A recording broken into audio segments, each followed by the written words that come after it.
Fala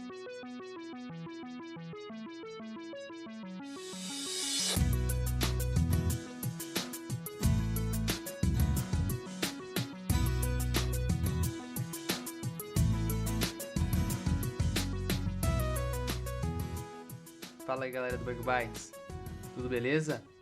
Se você está aqui assistindo esse vídeo é porque provavelmente você já escutou o nosso 17º episódio do nosso podcast, o Bug Bites, e se você ainda não escutou, aqui na descrição a gente vai deixar o link para você escutar.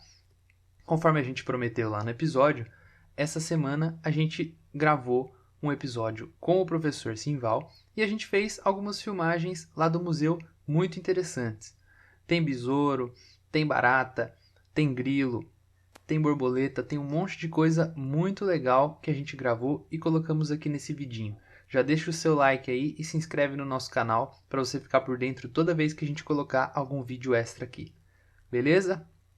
Então, vamos lá para o nosso vídeo. Tá dividido em algumas partezinhas, mas tá bem legal. Vamos lá. Muito bem, Caio. Vou mostrar para você, certo? A disposição aqui do nosso museu, tá? Então, as ordens dos insetos principais estão separadas por esses armários que dá para perceber aqui, né? Este aqui é o armário dos besouros, ordem Coleóptera, tá? Então, são gavetas com insetos de tamanhos variáveis. A gente procura mostrar sempre os maiores porque chama mais atenção, mais fácil de ser visualizado, né? Então, aqui tem insetos assim de vários tamanhos, as características, né? Aqui é a maior família de insetos conhecida, a família Curculionidae, que são quase 60 mil espécies dentro dessa família só, para vocês terem ideia, né? Aqui já são outras famílias, Melolontide, por exemplo. Esses besouros aqui são besouros de alto valor comercial, tá? Eu tive a oportunidade de visitar em Manaus uma apreensão que foi feita lá de um contrabando com uma quantidade desses besouros aqui, Dynastes Hercules, certo? Que estavam sendo levados para o Japão, já todos eles embalados para comercialização em pedacinhos de papelão e com um bajipaque embrulhando, todos eles boltadinhos dessa forma assim. Uma quantidade de gavetas mais ou menos correspondente a esse armário aqui, certo? Esses besouros iriam ser comercializados lá, uma média de $100 cada. Caramba! Tudo coletado na Amazônia, porque esses bichos aqui, esses besouros voam a 40 metros de altura. E para coleta precisa montar uma torre e um anteparo lá para eles baterem e caírem e serem capturados, certo? Os adultos voam por cima das árvores mais altas de lá e as suas larvas vivem no solo, bloqueando ou comendo raízes de plantas, né, na floresta, tá? É um bicho enorme assim, então interessante, muito bonito, certo? E que eu tive a oportunidade de ver um contrabando para ver como é que se retira um material daqui da nossa fauna e vai embora, né? Muito triste, certo? né? Triste mesmo, certo? Esses aqui são os machos, aqui são as fêmeas, tá? Então há um dimorfismo interessante nesse grupo, tá? Então aqui são besouros de tamanhos diferentes, né? E à medida que vai descendo a coisa vai diminuindo, tá? Aqui tem um besouro muito bonito também. Esse é considerado o inseto mais pesado que tem no mundo. É o mais pesado de todos. Só que esse inseto não é brasileiro. Isso que nós ganhamos é africano. Legal. Tá? É africano. Tá? Mas os outros todos aqui são do Brasil. Quer dizer, a nossa coleção, 99% é de inseto brasileiro. Tem um ou outro exemplar aí especial que a gente tem de fora. Mas é tudo brasileiro. Tá? Então aqui são gavetas aí de besouros, né? Besouros, deixa eu mostrar aqui um documento aqui. Vamos ver, insetos, né? Prestígios, coloridos, né? Tá? E por aí afora, né? Agora tem insetos muito pequenos que também nem compensa estar sendo mostrado, né? Mas também não deixa de ser praga, não deixa de ser estudado, né? Então a gente precisa variar aqui na... Tão importante quanto os gigantes, né? Às vezes até mais. Aí tem a broca do café, por exemplo. Uma praga de café. Ali é um bichinho de 1 milímetro, né? Aqui já é o grupo de mariposas, né? Onde se concentra o maior número de pragas, de plantas, estão aqui reunidas. E essas mariposas variam também enormemente, com características, mas tem uma mariposa aqui que é considerada a maior mariposa do mundo. Muito linda, ó. Em comparação com a minha mão. Esse bicho aqui tem um exemplar aí que eu trouxe de Rondônia, tá? Pego na rua, embaixo de um poste. Tá? Mas um monstro. É comum lá. Aqui para nós a gente não tem, né? Tá?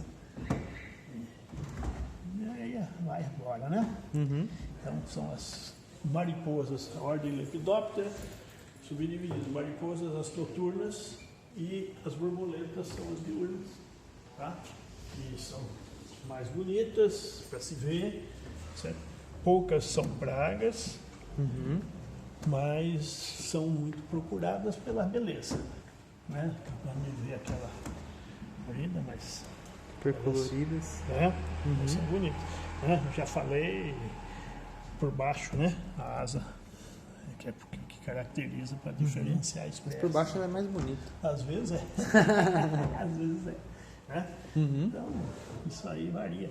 E aqui por baixo, essa aqui é curiosa, né? Por causa da borboleta 8880, ela tem um número aí, tá pra... Muito linda, né? Muito linda. Certo? Então, vem aí 2 armários com lepidópteros, esse com coleóptera. Aqui nós mantemos outras ordens, a ordem Hemiptera, certo? Que é a ordem das cigarras, né? Certos bastante conhecidos, né? De todo mundo pelo canto, certo? Mas tem um tipo de cigarra que é bem diferente, que é curioso, tá? Que é vulgarmente chamado de Jequitiranaboia, e sobre o qual existem muitas lendas. Inclusive no interior, às vezes as pessoas têm medo desse inseto porque contam mil uma coisa que esse bicho é capaz de fazer, né? Coitado, não faz absolutamente nada, apesar de assustar por essa máscara, que é um prolongamento cefálico sem qualquer a não ser de função, a não ser de afugentar mesmo os inimigos naturais, né? E esses bichos ocorrem no Brasil todo. Essa é uma espécie amazônica, mas essa aqui é aqui de São Paulo, certo? E também na região do Pantanal também é comum, certo? Tem espécies aqui coletadas, eu coletei esse bicho aqui mesmo, em Piracicaba, né? Mas tem espécies que é só lá da Amazônia. Tá? Então é um bicho curioso também, assim, por essa característica, né? Certo? E o tamanho vai variando, o tamanho, né? Até cigarrinhas que são minúsculos, né? Já são importantes, porque são transmissores de doenças, às vezes, pragas, né? Plantas. Então são cigarras, o grupo aqui dos percevejos, né? Esse aqui é um grupo de percevejos que atacam plantas, são fitófagos, né? Mas entre os percevejos existem também aqueles que são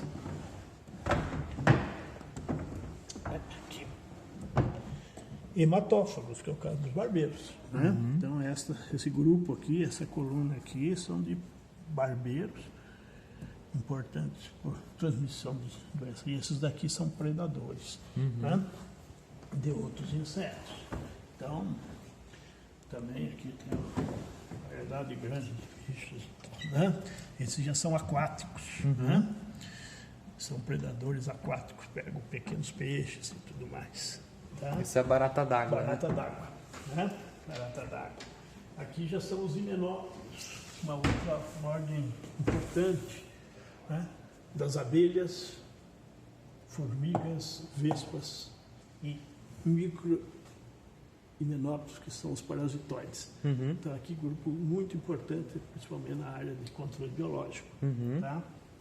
Então, concentrados aqui. Mostrar micro-himenópteros não adianta porque não é visível, são todos insetos.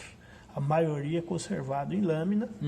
Tem apenas alguns aqui só para caracterizar o grupo. Né? Mas é um grupo especializado, né? Para controle biológico. Tá? E aqui os maiores a gente trabalha com vespas, né? Por exemplo, aqui nós temos umas vespas grandes, né? Que chamam a atenção, certo? Né? Dá para ter uma ideia, essas vespas caçadoras de aranha, né? As abelhas, que são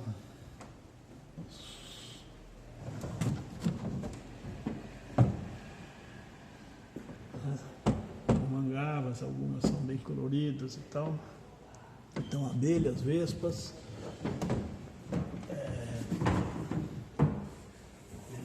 formiga, né? O grupo das formigas, da qual saúva é a principal delas, né? Segue formigas cortadeiras e os menores, né? Aqui. Desse lado nós estamos com as esperanças, que são a maioria de coloração verde, né? Parecem folha, né? Camuflam folha. Professor, o verde é cor da esperança por causa da esperança? Não, porque tem esperança marrom também. Ah, tá bom. Certo? Ó, só pra você Mas será que a esperança chama esperança por causa do verde? o nome vulgar é difícil da gente dizer de onde veio, né? Eu não saberia dizer para você nesse momento se a esperança veio pela cor ou a cor que veio por causa da esperança. Tá? Mas tem um grupo que são marrons também, não são todas verdes não. Tá? Mas o fato que a gente caracteriza esse nome vulgar de esperança para todos os ortópteros que têm antenas longas, ao passo que os gafanhotos são aqueles que têm antenas curtas, tá certo? Que são os gafanhotos, né? Dos quais existe a famosa grupo que forma a nuvem de gafanhoto, tá certo? Este aqui é um exemplo, tá certo? Xistocerca, de formar nuvens de gafanhotos aqui no Brasil, embora essa nuvem seja bem pequena aqui. Existe hoje uma nuvem de gafanhoto endêmica no interior de Rondônia, certo? Na região de reserva dos índios. Esqueci o nome. E aí, o que diferencia dos grilos? Dos grilos é que o gafanhoto tem antena curta, o grilo tem antena longa também, mas a diferença está justamente na disposição da asa. O grilo, na verdade, ele vai diferenciar por ter antena longa, como dá para ver aqui, certo? Que pode confundir com as esperanças, que também tem antena longa. Mas no grilo, a asa fica horizontal sobre o corpo, enquanto que a esperança, as asas são verticais, paralelas, laterais ao corpo. Tá? Então, são diferenças básicas que permitem facilmente essa separação, mas é básica para a gente que mexe todo dia. Às vezes, com o leigo, isso torna-se um pouco complicado, às vezes, separar, e às vezes confusões nisso, né? Tá? Então, aqui são os ortopteroides, que são esses bichinhos. Aí, e também bicho-pau, também é um ortopteroide, né? Essa espécie é comum aqui para nós, certo? Onde isso aqui é uma fêmea, isso aqui é um macho, uma espécie, certo? Cadomorphos, essa é bem comum para a gente. Tá? Esse exemplar, por exemplo, é o exemplar mais comprido de inseto que a gente conhece. Tá? Mede aqui 30 centímetros de comprimento. Tá? Muito legal. Outro monstrinho. Monstrinhos não faltam aqui. Estamos acostumados a trabalhar com monstros, né? E aqui tem uma ordem de inseto que hoje é odiada por muita gente, que é a ordem das baratas, né? Mas são espécies todas silvestres que não causam nada. O único problema é a barata doméstica, que é única e esse bicho realmente não atrai muito, né? Principalmente aqui a ordem Diptera, que também é uma ordem importante, do ponto de vista agrícola também, principalmente por esse grupo aqui, certo? Que é o grupo das moscas de fruta, que é o famoso bicho de goiaba. As larvas atacam frutos, destruindo os frutos, certo? E esse grupo é justamente o grupo de especialidade do professor Zucchi, que é o nosso taxonomista aqui principal, né? E que cuida desse grupo todo de especialistas. É ele mesmo que descreve as espécies, né? E dá um nome. Por exemplo, essa daqui, ele descreveu essa espécie aqui. Anastrefa Simvale. E batizou com o meu nome. Chique. Em homenagem, chique. Legal. Certo? Então veio no nome das espécies sempre assim, né? O nome de Anastrefa é nome genérico. Simvale, aí no caso, é específico. E o nome Zucchi foi quem identificou esse material pela primeira vez. Isso daqui, na verdade, é um parátipo. Não é o holótipo, porque o holótipo está reservado nessa outra gaveta aqui, que a gente não mexe, que é no qual ele descreveu por que chama Simvale. E os indivíduos que estavam juntos para ser analisados, para caracterizar aquela espécie diferente das outras, olha mais exemplares. E esses exemplares a mais que são examinados recebem a denominação de paráticos. Certo? Então, esse aqui é um parático. Legal. Ele foi usado na descrição original, mas não foi o bicho escolhido para ser examinado. Tá? Então, ele tem várias espécies descritas, né? Entre elas, esta e outras que ele descreveu, a Penilde, por exemplo. Tá? Então, veio o nome do... Qual que é essa borboleta aqui, professor? Elas são Ninfálide, Satyrine e Morfine. Tribo, né? E a espécie, essa é Morpho Menelaus. Certo? Aqui todas essas daqui são machos. Esta aqui é a fêmea. Tá? Há um dimorfismo sexual delas. Né? Então eu tenho duas espécies aqui nessa gaveta. Esta, Menelaus, e a outra, Anaxiba. Certo? Quer dizer, aparentemente são todas iguais. As fêmeas, os machos. Então a diferenciação entre elas se faz pela face inferior da asa. Certo? É por isso que eu já deixo duas viradas aí, para que não precise mexer com isso, né? Então, borboleta é um grupo de insetos que a gente usa muito a parte posterior para separar, porque existem espécies crípticas que nós chamamos, né? Espécies muito semelhantes externamente e ficam difíceis de serem separadas. Então a gente precisa de outros recursos. Este ainda permite olhando a face inferior, mas muitas delas, às vezes, dessas espécies crípticas, nós precisamos lançar mão de DNA, às vezes, né? Certo? É o que hoje a gente está fazendo também com bastante intensidade para separar as espécies, né?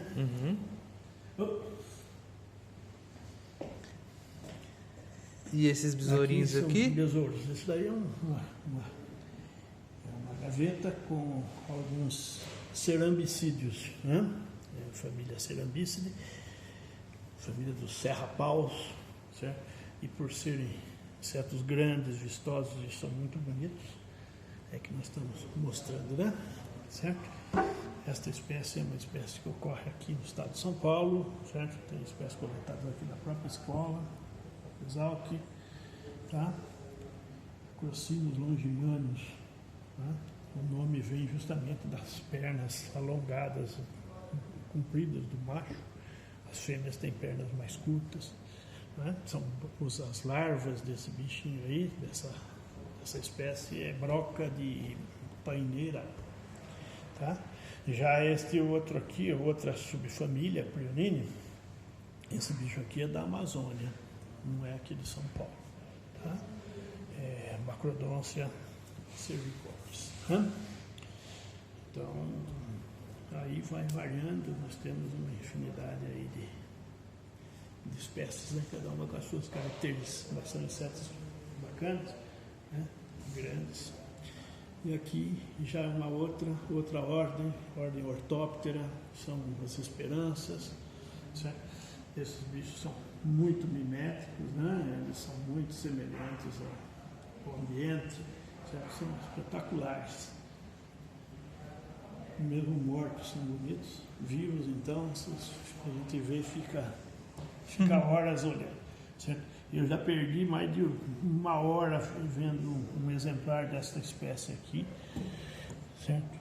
Pousada numa planta, e a gente não consegue distinguir, precisa estar muito preparado para isso, mas são espetaculares, a gente não consegue diferenciar uma folha desse bicho, tá? E essa esperança em particular, esse último exemplar aqui, é uma espécie que é a nossa mais antiga espécie, indivíduo coletado, né? Esse bicho aí, tá certo? Ele, Acanthodes longicauda, o Acanthodes, esse indivíduo foi coletado em 1902, na margem do rio Tapajós, lá na Amazônia, né? E está aqui na coleção da escola desde essa época, né? A escola foi fundada em 1902. Nós não temos a ideia exata de quando ele chegou até nós.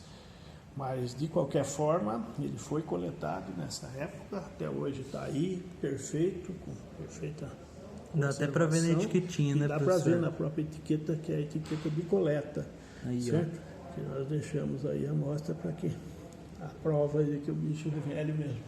Muito legal, professor. Certo? Mas é muito interessante, né?